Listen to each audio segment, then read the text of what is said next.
Okay, viewers, getting some big breaking updates coming in. Manipur is right now in a situation where there's a lot of unrest, and we're getting to know of some breaking updates where a 24-hour shutdown has been called, and this is the backdrop of the gunfights and the unrest violence we have been seeing in the past few days. 24-hour shutdown called by the Meitei outfits. This is by the Coordinating Committee on Manipur Integrity and the other Meitei organizations in the Valley districts beginning tonight. And this will be there till Wednesday evening.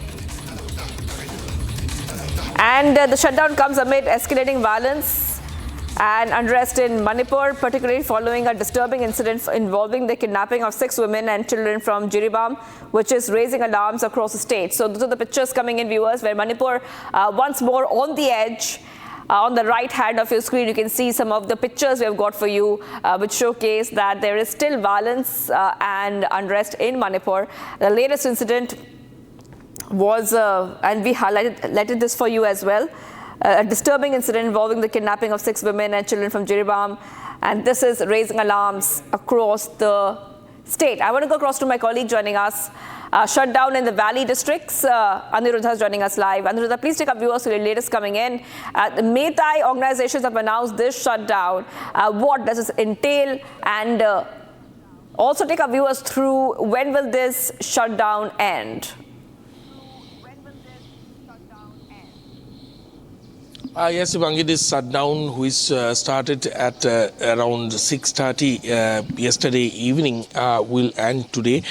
They have called for a 24-hour shutdown across all the valley districts, in all the 5 valley districts of Manipur. It may be mentioned that day before yesterday, when the violence broke out in Jiribam area of Manipur, at that point in time in which 10 suspected militants were also gunned down by the central forces, following at that very time when the firing was on between the security forces and the armed militants. Six individuals, including 3 children and 3 women, were abducted by the militants, and it is being suspected that they have been taken hostage by the militant. This has raised an alarm across the state of Manipur. Yesterday, in fact, the IGP Ops of Manipur, Aike Muiva, has also confirmed on record that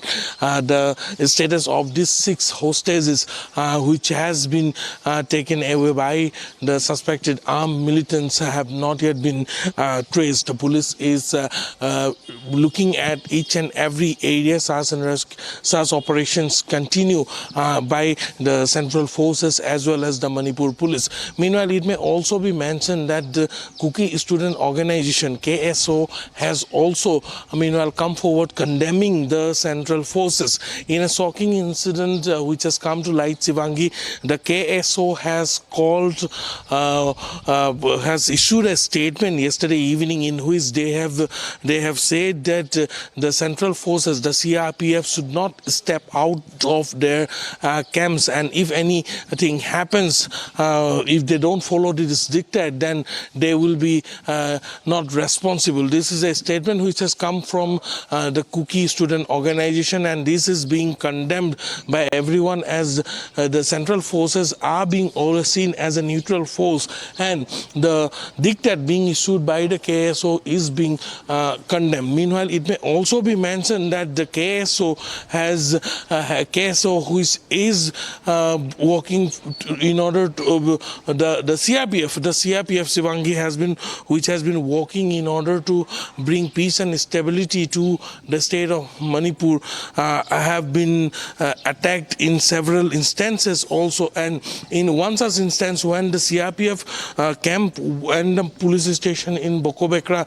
were attacked by the militants day before yesterday, that is on Monday, at That time the CRPF retaliated heavily, in which 10 militants were killed. But the KSO and many other Kuki organizations have been claiming that they are not militants and they were just village volunteers. However, the Manipur police have come on record stating that RPGs and AK-series rifles have been recovered from the spot, which clearly indicate that those who were gunned down were not village volunteers and they were in camouflage uniform, clearly indicating that they were trained militants. Sivangi. All right, thank you for joining us there with all those details. I'll be coming back to you as we get more updates, and we'll keep a very close eye on what is happening in Manipur.